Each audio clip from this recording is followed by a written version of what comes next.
10장 1절로 6절까지 말씀. 우리 다 찾으신 줄 알고요, 또 앞에 보시면 되죠? 네, 교독하도록 하겠습니다. 내가 진실로 진실로 너희에게 이르노니 문을 통하여 양의 우리에 들어가지 아니하고 다른 데로 넘어가는 자는 절도며 강도요, 문지기는 그를 위하여 문을 열고 양은 그의 음성을 듣나니 그가 자기 양의 이름을 각각 불러 인도하여 내느니라.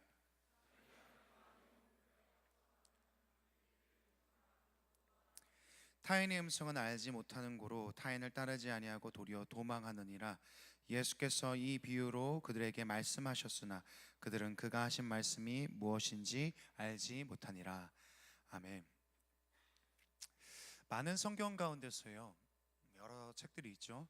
그곳에서 우리와 하나님과의 관계를 양과 목자의 관계로서 비유합니다. 오늘 성경 속에서도요, 우리를요 양이라고 말하죠. 그리고 목자이신 예수, 목자이신 하나님으로서 나타냅니다. 혹시 양을 가까이서 본 적 있습니까? 양을 어떤 목장 같은 데죠, 양떼 목장 같은 데요, 사mek 목장 같은 데서요, 양을 가까이서 본 적 있으십니까? 어떻죠? 되게 더러워요, 그렇죠? 전 사진에서 본 양을 본 적이 없는 것 같아요. 뭐 영상 속에서 그런 양, 순백의 양 그런 거 본 적이 없는 것 같습니다. 진짜 더럽죠. 막 똥이 막 묻어 있습니다. 냄새도 엄청 납니다. 가장 깨끗한 날이 언제입니까? 비 오고 다음 날이에요. 그죠? 비 맞는 양들을 막 씻겨 내려가는 그때가 샤워하는 때죠. 그리고 양을 보면, 가까이서 보면요, 양 이렇게 가까이서 보잖아요. 그럼요, 되게 공허해요. 혹시 그 눈빛을 본 적 있습니까? 눈을 딱 보잖아요. 양 가까이서 보면요, 허공을 보고 우물우물거려요. 이렇게 가거든요. 눈 절대로 안 마주쳐요. 내가 옆에서 쳐다봐도 보지 않고 그냥 허공에서 우물우물거리기만 할 뿐이에요. 그리고 되게 반응도 잘 안 합니다. 한 번도 뛰어다니는 양을 본 적이 없는 것 같아요. 막 격하게 막 화를 내는, 막 씩씩거리는 양을 본 적이 없는 것 같습니다. 화도 안 내고요, 뛰어다니지도 않습니다. 한마디로 양은요, 되게 무디고 그리고 되게 멍청한 것 같습니다. 그런데 이 양이 유일하게 반응하는 한 사람이 있죠. 그것이 누구입니까? 목자입니다. 그렇죠? 뉴질랜드 같은 데 보면요, 양치기가 있습니다. 양치기를 보면 맨 앞에요, 양치기 개가 있어요. 개가 이 무리를 이끌어요. 그리고 이 뉴질랜드 서양에서의 목자는요, 뒤에서 양을 몰고 갑니다. 그런데 희한하게도요, 중동 지역에서 목자들은요, 어떻게 양들을 이끌어 가느냐? 양 앞에 있습니다. 양치기에도 없어요. 목자는 맨 앞에 서는 거예요. 선두에 있습니다. 그럼 양은 어떻게 따라갑니까? 목자가 이렇게 얘기하는 거죠. 가자! 그러면 양이 따라가는 거예요. 오늘 말씀처럼요, 양이 좀 멍청하긴 하지만요, 뇌는 있잖아요, 머리는 있잖아요. 목자의 소리를 듣고 쫓아가는 거죠. 목자의 소리를 구별할 줄 압니다. 양임에도 불구하고요. 오늘 성경은 그런 얘기를 하는 겁니다. 우리도 그렇다는 거예요. 이번 수련회 때 우리 강사 목사님이 그런 얘기를 하셨잖아요. 강의 가운데 양은 목자의 음성을 듣는다. 원래 저 다른 설교 준비했거든요. 되게 바빴어요. 다른 설교 준비하고 있었습니다. 그런데 강의를 듣고 이 부분을 좀 해야 되겠다라는 생각이 들었습니다. 이런 얘기를 했죠. 양은 목자의 음성을 듣는다. 성도가 하나님의 음성을 듣는 것이요, 이상하게 생각할 일이 아니라고 했습니다. 만일 말할 수 있는 신이 아니라면, 우리한테 말할 수 있는 신이 아니라면 그것은 신이라기보다 어떤 규칙 같은 거라고 했습니다. 하나님은요, 실존하시는 하나님이시죠. 오늘 예수님께서도 그렇게 말씀하시죠. 양은 목자의 음성을 듣는다. 성도가 하나님의 음성을 듣는 거요, 되게 간단하다고 했죠. 몇 가지 방법들에 대해서 이따가 얘기하겠지만요, 되게 간단하게 설명했습니다. 그런데 꽤 쉽지 않아요. 왜냐하면요, 제가 오늘 제가 이 설교를 하고 싶었던 이유였습니다. 한 가지 이유가 있기 때문입니다. 오늘 그 이유에 대해서 좀 나눠봤으면 좋겠습니다. 요한복음 10장 5절 말씀을 보면요, 이렇게 그 이유에 대해서 설명합니다. 제가 읽겠습니다. 타인의 음성을 알지 못하는 거로 타인을 따르지 아니하고 도리어 도망하느니라. 뭐라고 얘기합니까? 어떤 소리가 있다고 하죠? 목자의 소리가 아니라 또 하나의 메신저가 있다고 얘기해요. 무슨 거죠? 예수라는 목자가 아니라 우리에게 메시지를 주는 어떤 존재가 있다고 합니다. 그게 누굽니까? 타인이죠. 말하는 자입니다. 그는 우리에게요 쉴 새 없이 메시지를 보내요. 여러분, 오늘날 우리는요 타인의 메시지로 가득 찬 세상 가운데 살아가고 있습니다. 어떤 게 메시지일까요? 대표적인 거예요, 광고 아니겠습니까? 그렇죠. 대부분 광고는요 좋은 겁니다. 뭘 먹으면 맛있다, 그러니까 먹어라. 뭘 입으면 이쁘다, 그러니까 입어라. 이런 거, 이게 광고죠. 이렇게 타인의 메시지는요 우리에게 어떤 방향성을 제시합니다. 먹어, 입어, 사, 가져. 우리를 설득하죠. 혹시 여러분 광고 심리학이라고 들어봤습니까? 이 사람들은요 사람들의 마음이 어떻게 해야지 돈을 쓰게 만들지에 대해서 연구하는 사람들입니다. 그런 학문들이죠. 그러니까 그들도요 꽤 설득력이 있는 겁니다. 우리의 마음에 대해서 알고 있으니까요. 우리의 욕망에 대해서 너무나도 잘 알고 있죠. 광고는 그걸 건드려 줍니다. 하루에 몇 번 정도 이 타인의 메시지, 이 광고를 들을까요? 연구 결과 통계적으로는 약 2,000번 정도 우리가 듣는다고 해요. 뭘 보면서, 들으면서, 아니면 어떤 경험들을 통하였어요. 대부분요 좋은 얘기들입니다. 저도 광고를 전공하고 싶었습니다. 좋은 광고들이 있죠. 그렇지만요 좋지 않은 얘기도 있습니다. 여러분, 혹시 요즘에 이제 겨울이잖아요. 집에 가습기 쓰시는 분 있으십니까? 한번 손을 들어 보실까요? 가습기나 쓴다. 네. 되게 꼼꼼하신 분들이네요. 네. 가습기 잘 안 쓰는 분들이죠 보통. 그냥 뭐 건조하나 뭐하나 그냥 살잖아요, 그렇죠? 근데요 가습기 쓰시는 분들이 가습기 세척해 보신 적이 있습니까? 진짜 불편하거든요. 왜냐면요 이 가습기 세척을요 되게 자주 해야 됩니다. 여러분이 안 하잖아요, 그렇죠? 엄마, 아빠 이렇게 다른 분들이 해주시잖아요. 안 하면 어떻게 되냐? 곰팡이 쓸어요. 그 안에 막 초록색 곰팡이 같은 덕지덕지 빨간색들이 막 생기게 됩니다. 1994년에요 유공이라는 회사가 있었습니다. SK 케미컬의 전신이죠. 이 회사가 세계 최초로 가습기 살균제를 만들어냈다고 이제 홍보를 했습니다. 이런 거예요. 가습기 물통에다가요 이 제품을 넣고 돌리면 굳이 힘들여서 세척을 안 해도 된다라는 거였어요. 당시 유공이라는 회사가요 신문 광고에 냈던 카피가 이거였습니다. 당장 가습기를 끄십시오. 가습기 메이트가 없다면. 이 제품이 가습기 메이트였거든요. 또 이런 거였습니다. 내 아기를 위해서, 그러면서 아기 그림이 이렇게 딱 그려져 있어요. 신문 광고에. 아기를 위해서 이거 쓰라는 거죠. 엄청나게 자신 있었습니다. 엄청나게 자신 있었어요. 진짜 획기적인 제품 아닙니다. 이런 자신을 가질 정도로. 왜냐하면 씻지 않아도 되잖아요. 얼마나 불편해요. 그래서 이 유공을 시작으로요 수많은 회사들이요 가습기 살균제를 만들어서 판매하기 시작합니다. 94년부터요 2011년까지요 17년 동안 이 물건을 팔아요. 근데 문제가 뭡니까? 업체들이 이 제품을 만들면서요 가습기 살균제라는 물건을 만들었어요. 그럼 뭘 해야 됩니까? 안전성 테스트를 해야 돼요. 근데 한 번도 안 했어요. 사람한테 써본 적이 없어요. 그냥 괜찮다고 하니까. 나중에 보니까 어떻게 하는지 아세요? 뇌물을 줘서 조작해요, 연구 결과를요. 그리고 나서 광고에는 어떻게 얘기하냐면요 인체에는 전혀 해가 없습니다. 안심하고 사용하세요. 이렇게 광고에다가 적어놔요. 여러분 기억할지 모르겠습니다. 2011년에 이 문제가요 이제 수면 위로 떠오르기 시작하거든요. 가습기 살균제 사망 사건입니다. 이 제품을 넣고 사용한 사람들의 폐에서 문제가 생기기 시작하는데요. 어떤 문제냐면 폐가 섬유화되기 시작합니다. 보통 폐는요 말랑말랑하거든요. 폭신폭신해요. 그래야 수축하고 호흡할 수 있어요. 그런데 섬유화된다는 건 어떤 것이냐면요 폐가 딱딱하게 굳어서 더 이상 호흡할 수 없게 된 것을 말합니다. 이 증상으로 인하여서요, 이 병으로 인하여서요 얼마나 많은 사람들이 죽었냐? 1704명이 죽었습니다. 부상자는요 5,900명이 이 부상을 당했어요. 질병으로 영구적인 질병을 갖게 됩니다.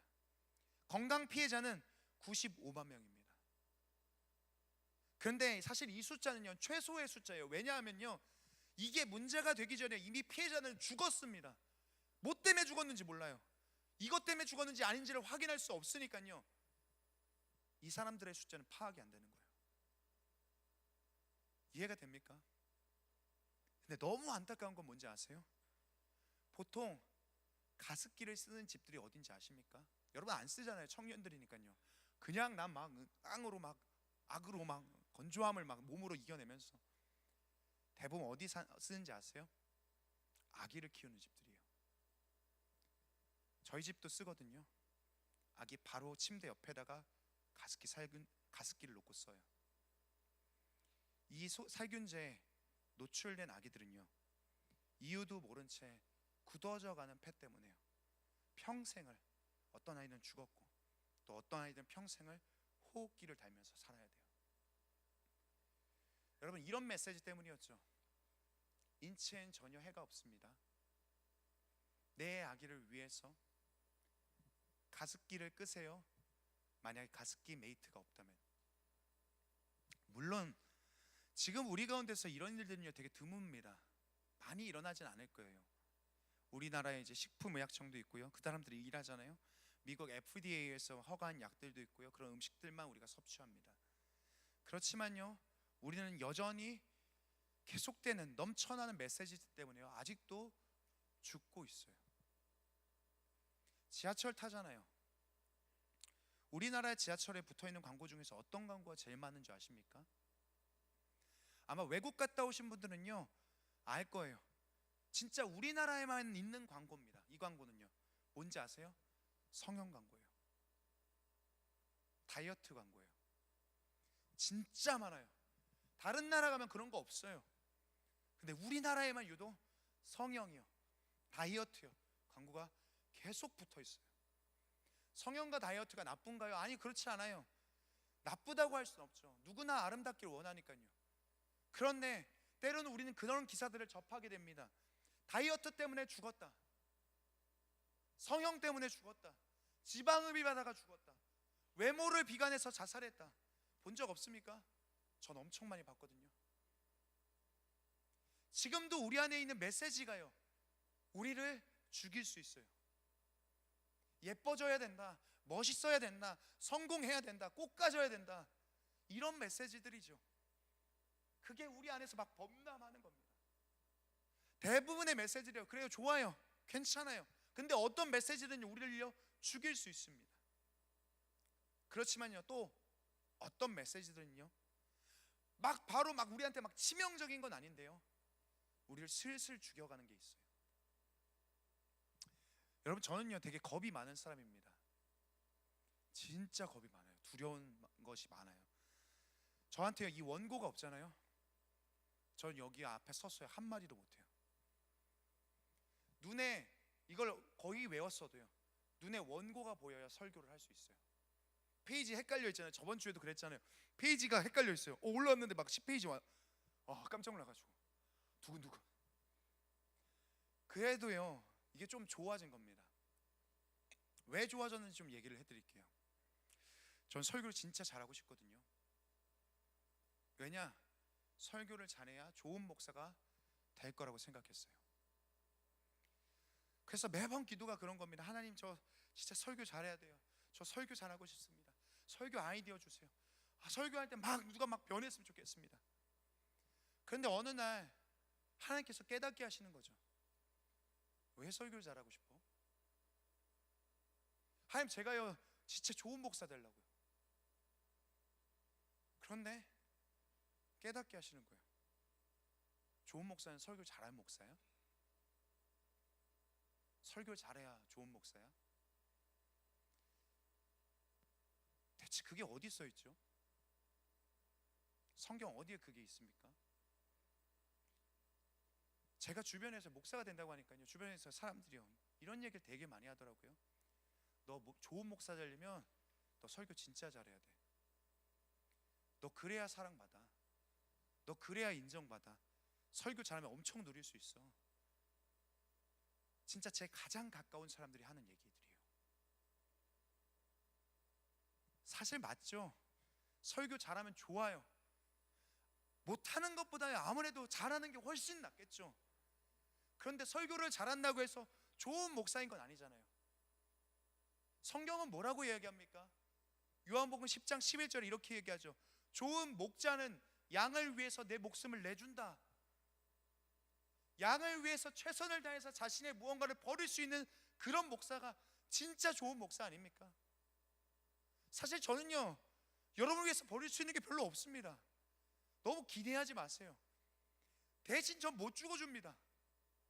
근데 최소한 저는 그게 옳은 방향이라는 것은 이제 알아요. 안 되지만, 못하지만 그래도 그렇게 살고 싶어요.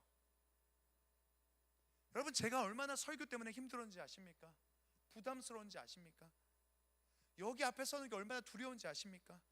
여러분도 마찬가지입니다. 우리는 수많은 메시지 가운데 설득당합니다.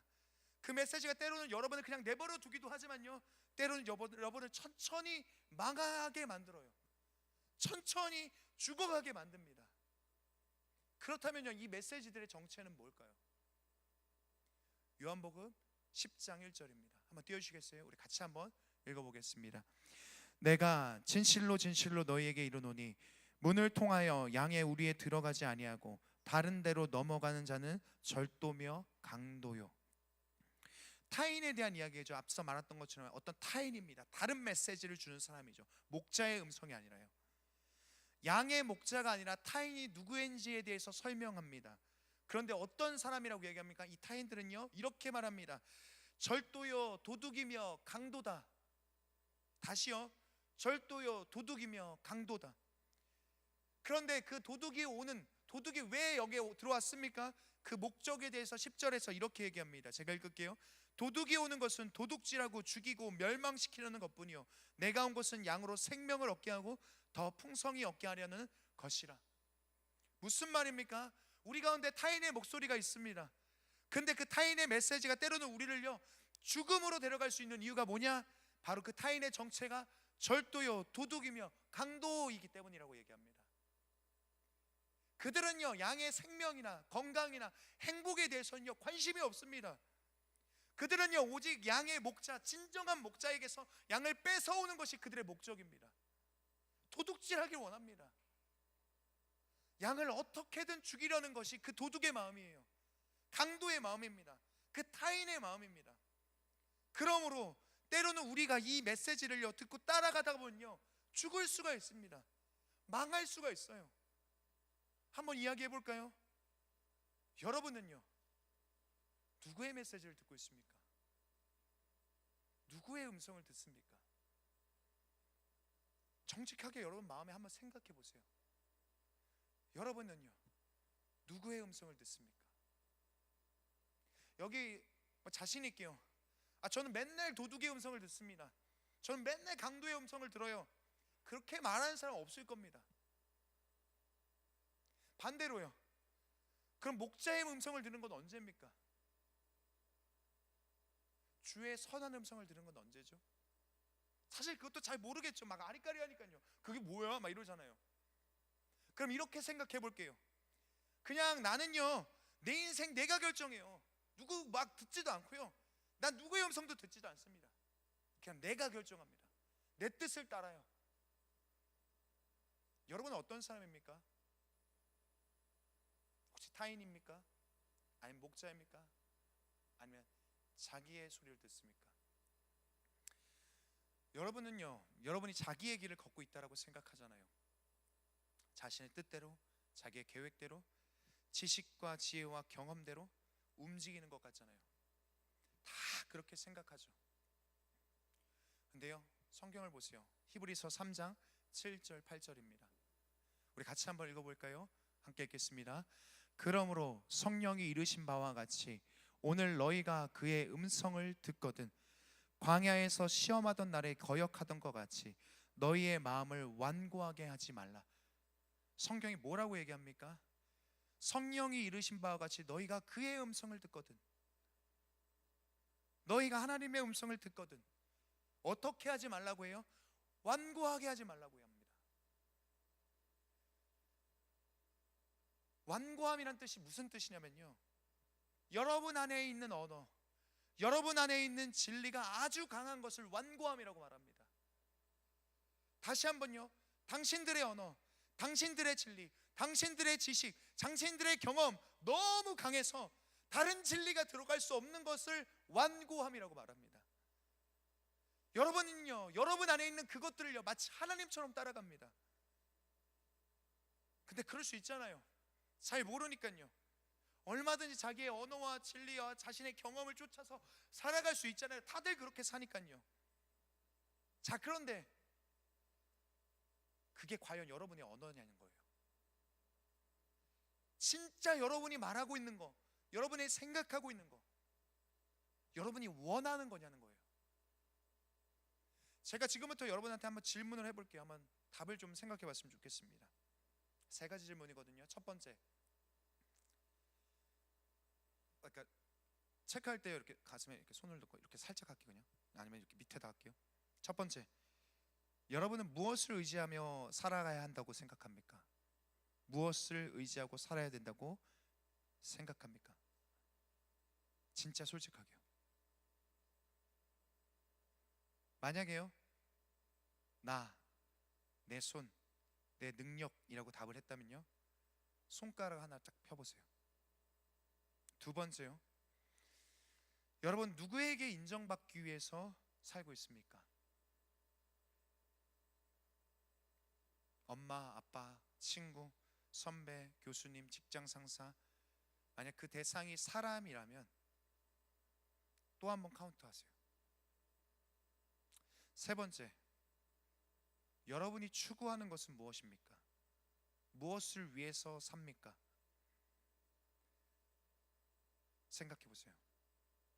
만약에 그것이 어떤 소유의 개념이라면요, 무엇에 힘을 갖는 것, 어떤 아름다움을 갖게 되는 것, 다른 사람보다 높아지는 것, 그런 것들이라면요, 또 한 번 더 카운트하세요. 네, 됐습니다. 혹시 이 3가지 질문이요, 성경에서 누가 누구에게 했던 질문인지 아십니까? 성경을 좀 읽어본 분들이라면요, 리더들이라면 알 거라고 믿습니다. 마태복음 4장에서요, 사단이 예수께 했던 질문이에요. 뭐라고 말했죠? 이렇게 말합니다. 광야에서 예수님께서 금식했습니다. 밥을 40일 동안 못 먹었어요. 사단이 굶주려 있던 예수에게 가서 이렇게 얘기하죠. 이 돌들로 너가 스스로 빵을 만들어 너를 채워라. 그냥 배고프니까 만들어서 먹어, 이런 얘기가 아닙니다. 이런 거죠. 예수여, 하나님으로부터 나와서 너 혼자 해봐. 너가 결정해봐. 너가 힘으로 살아봐. 너 스스로 만들어봐. 그때 예수님이 어떻게 얘기합니까? 아니, 사람은 빵이 아니라 하나님 말씀으로 살아가는 거야. 두 번째, 예수를 성전 제일 높은 산으로, 꼭대기로 올라갑니다. 아마 우리나라로 치면요, 롯데타워 정도 될 겁니다. 아니면 사람 제일 많이 모이는데요, 뭐 강남역 같은 데 있죠, 그 높은 빌딩 같은 거요. 거기 서니까요, 어때요? 사람들이 막 몰려들겠죠. 어머, 저 사람 봐봐, 야, 저 떠들지려고 그러나 봐. 왜 저래? 막 이러겠죠. 사람들이 엄청 모였을 겁니다. 그리고 나서 그때 막 점프하는 거예요. 뛰어내리는 거예요. 그렇게 해봐. 근데 땅에 떨어지기 전에 천사가 샥 와가지고 낚아채 갑니다. 그럼 사람들이 어떻게 해요? 놀랐다가 와 박수 치겠죠. 와, 진짜 대단한데? 저 청년 뭔가 있나 본데? 뭐 능력자 아니야? 마태복음 4장 가운데에는요, 예수님의 사역 초기입니다. 가장 시작이었습니다.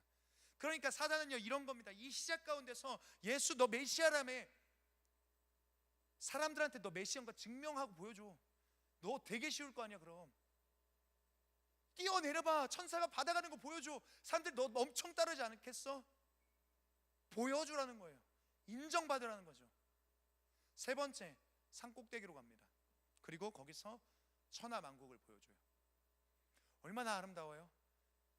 화려한 궁전, 진짜 아름다운 것들 다 보여줍니다. 그리고 나서 이렇게 얘기해요. 진짜 아름답지? 갖고 싶지? 그럼 나한테 절해. 날 경배해. 그럼 내가 다 줄게. 사단의 메시지는 뭡니까? 예수를 향해서요, 이런 얘기죠. 배고프지? 많이 힘들지? 그럼 너가 뭘 할 수 있지 않겠어? 네가 뭔가 바꿀 수 있지 않겠어? 네가 뭔가 만들어낼 수 있지 않겠어? 너 엄청 중요한 사람 되고 싶지? 그러면서 더 많은 사람들의 인정이 필요하지 않겠어?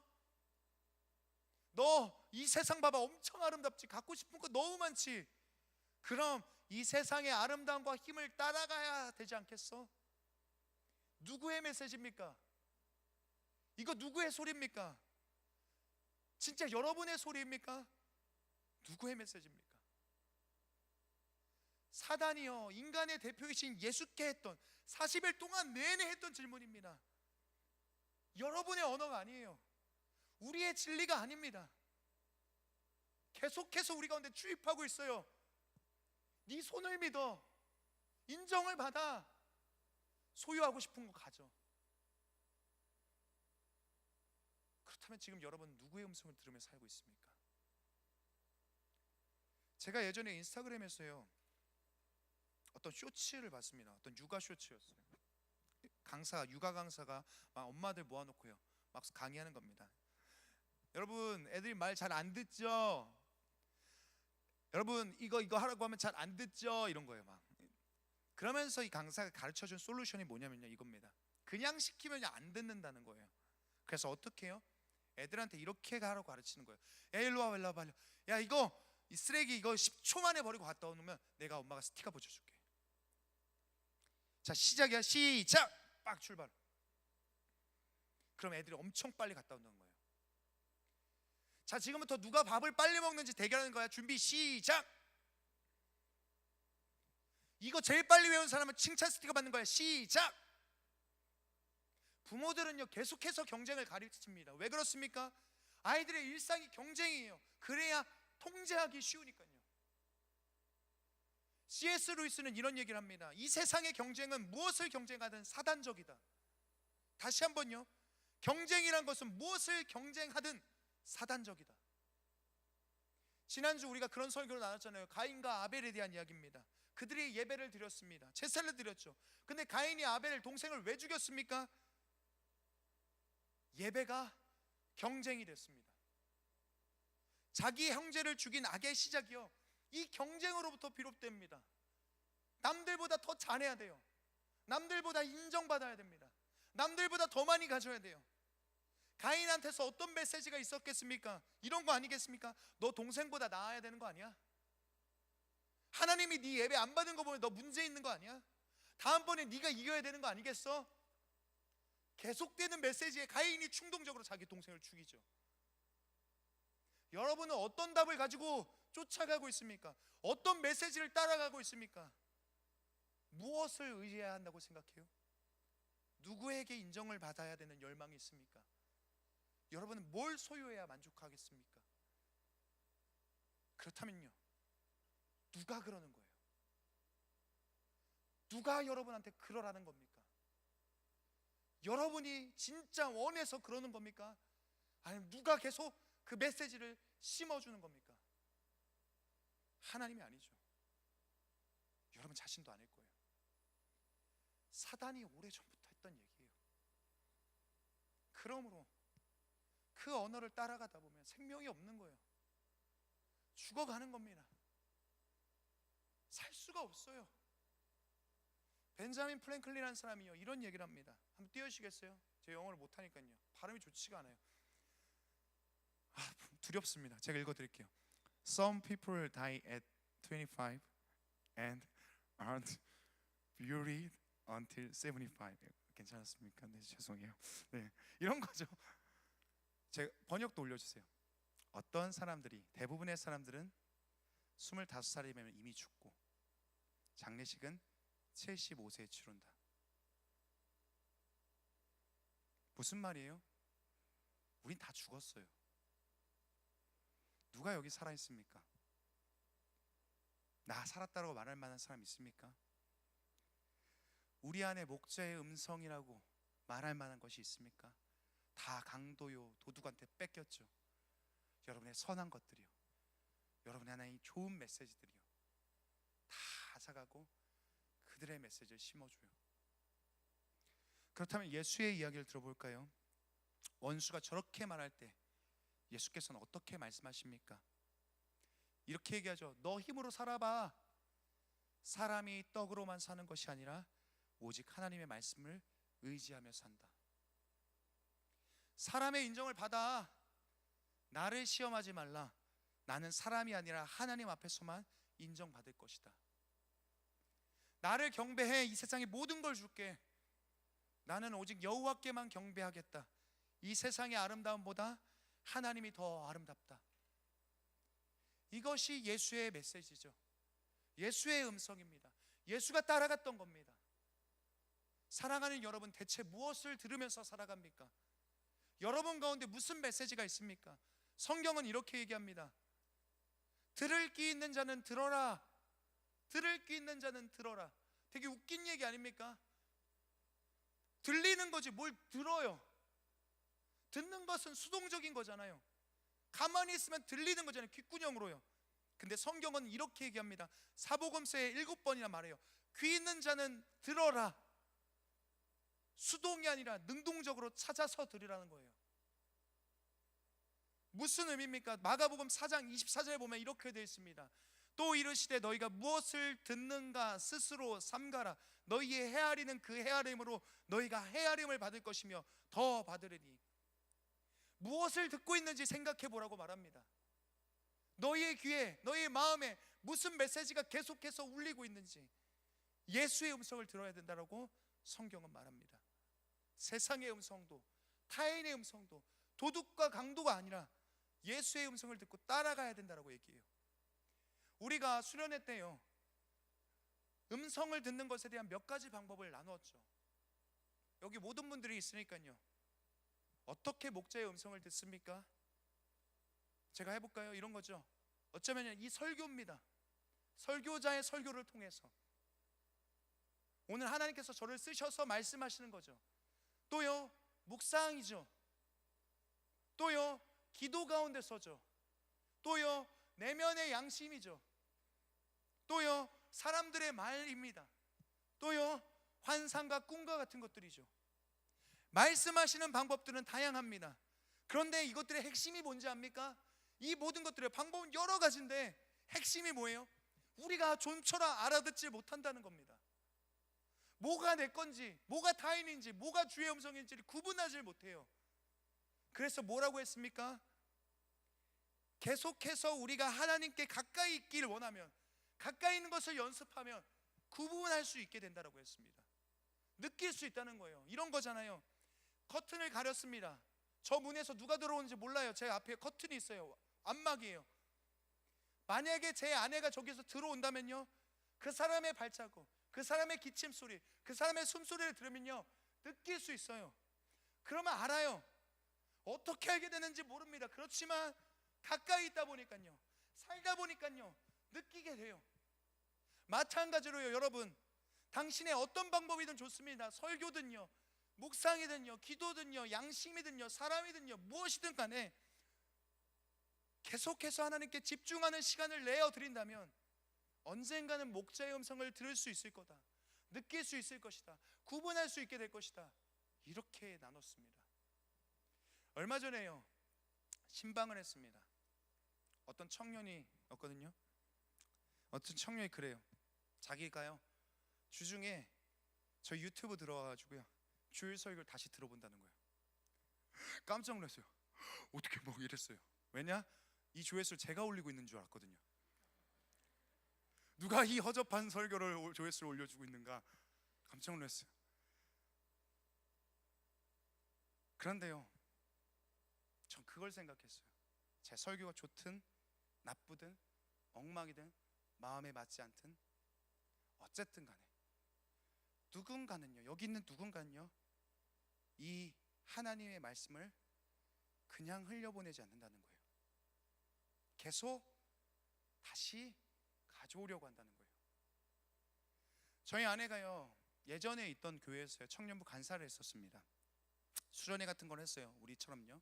하고 나서 돌아왔어요. 이런 모임을 만들었습니다. 쓰담쓰담이에요. 어떤 거냐면요, 쓰고 담고 쓰고 담고예요.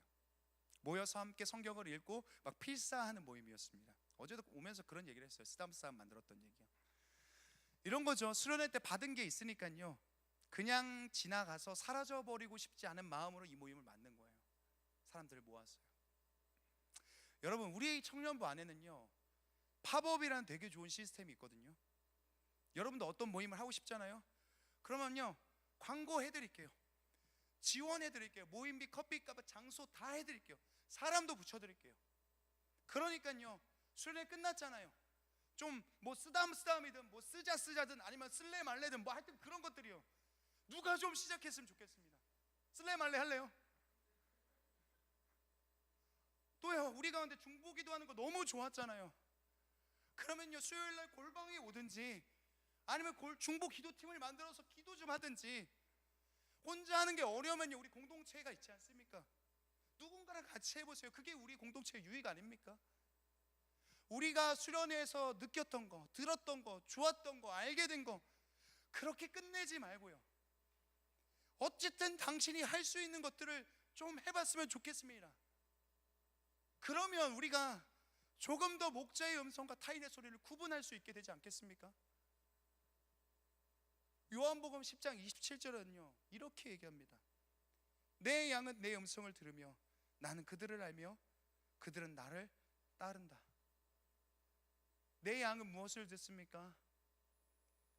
내 양이니까 내 음성을 듣죠. 주의 음성을 듣습니다. 그리고 결국 나를 따른다라고 말합니다. 우리가 어떻게 주를 따라갑니까? 음성을 들어야죠. 예수를 따르고 싶으면 이 음성에 귀 기울여야 합니다. 어떻게 하는지 아십니까? 성경을 가지고 다니면 됩니다. 스마트폰도 좋아요. 지하철 다닐 때 웹툰이나 소설 같은 거 읽지 말고, 뉴스 기사 보지 말고, 저도 잘 못해요, 죄송합니다. 성경을 한두 장 읽으세요.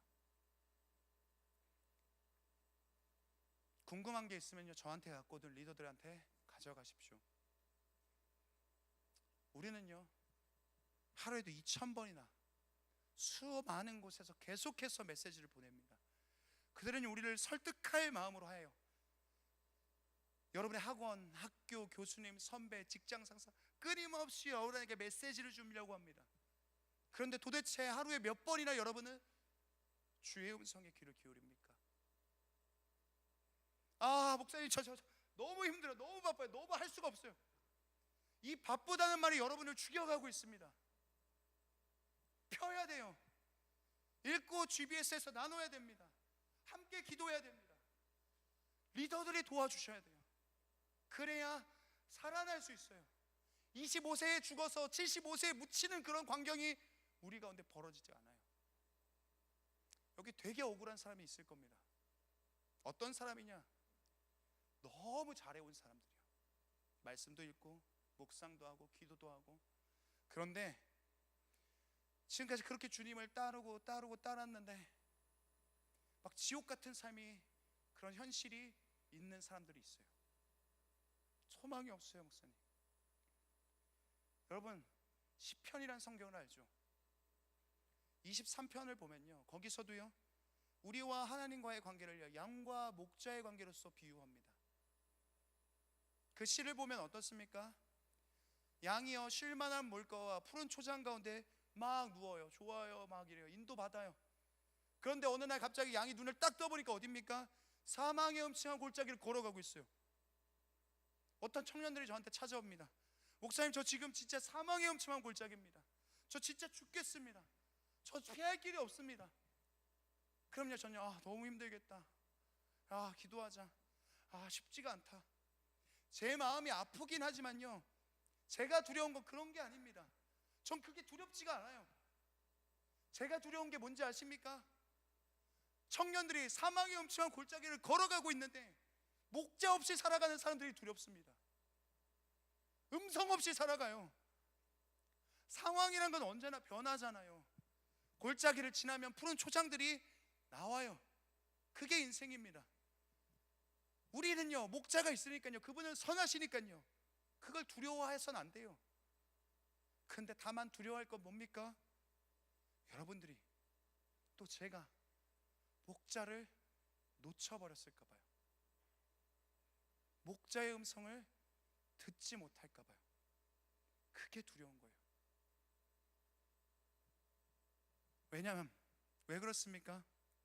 사망의 음침한 골짜기를 가고 있는데 목자의 음성을 듣잖아요. 그러면요 그게 가장 빠른 지름길이 될지도 모릅니다. 근데 그렇지 못해요. 그렇지 못하면 그냥 계속 거기에 머무르는 거예요. 빠져나오지 못하고요. 누가 그랬어요? 이스라엘 백성들이 광야에서 그랬잖아요. 여러분, 목자의 음성을 들어야 됩니다. 아멘이십니까? 우리 조금 더 크게 해볼까요? 여러분, 목자의 음성을 들어야 됩니다. 아멘이십니까? 그게 가장 빠른 지름길일 겁니다. 그게 가장 선하고 옳은 길일 겁니다. 사랑하는 청년 여러분, 누구에게 귀 기울이고 있습니까? 여러분 자신입니까? 타인입니까? 아니면 목자입니까? 너무 쉽잖아요. 간단하지 않습니까? 양이라면 목자의 음성을 따라야 됩니다. 예수의 음성을 들어야 우리가 쫓아 따라갈 수 있습니다.